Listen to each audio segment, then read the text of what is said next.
非常的快乐的，从来都没有担心过金钱，一直在想长大之后就会家里的公司工作。13岁的当年呢，我爸持有的股份呢是10%，我的叔公跟他的儿子们呢加起来是超过我爸爸的股份。我13岁的当年呢，他们邀请了一个商人进来，他们就联手做了一个俄裔星的收购，所以我14岁父亲就带了我们一家去了温哥华移民。我是非常的生气，突然失去了完全没有需要担心忧虑的一个人生，所以我就希望能够报仇，都是充满仇恨，用愤怒来做那个原动力。我把所有人都当作敌人，所以就非常的用功来念书。从加拿大的中学的我考到美国的康奈尔大学，每个星期都去教会，但是对我来说只是头脑的知识，没有把耶稣的话语放在心里面。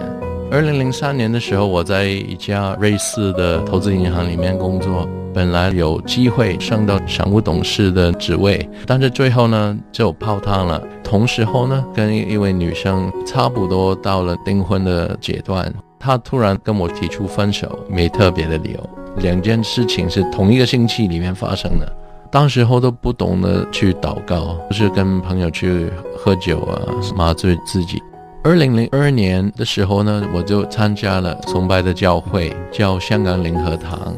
我在灵和堂里面呢，就碰到一位旧同事，每一次见到我呢，都会问同一个问题：你来不来参加我的查经班？每一次他问呢，我就是对他微笑，然后说我不会参加了。当这2件不如意的事情发生之后呢，那他见到我再问一次：你来不来我的查经班？我觉得什么都失败了，失落得不得了。我就觉得还有什么好害怕的，就是这样的回到上帝的身边。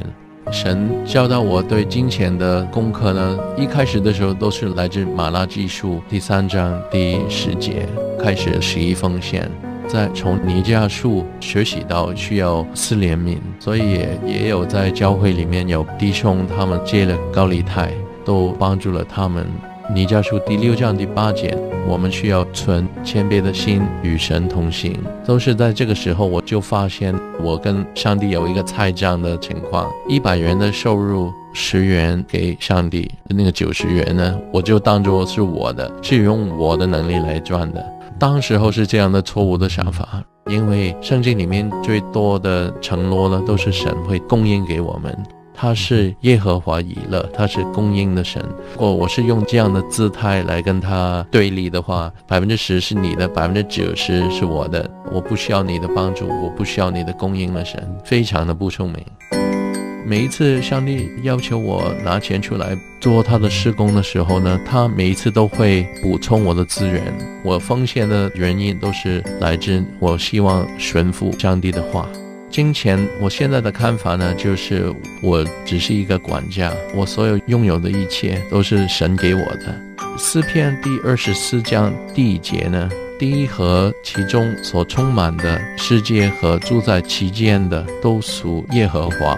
还有一点呢，就是我现在都肯定是比以前的谦卑的很多，因为透过申命记第8章第18节呢，我是非常的清楚，能够拥有现在的资产呢，都是耶和华提供头脑给我，他给我那个平台，他给我教育、健康、机会，我才有能力赚一些的钱。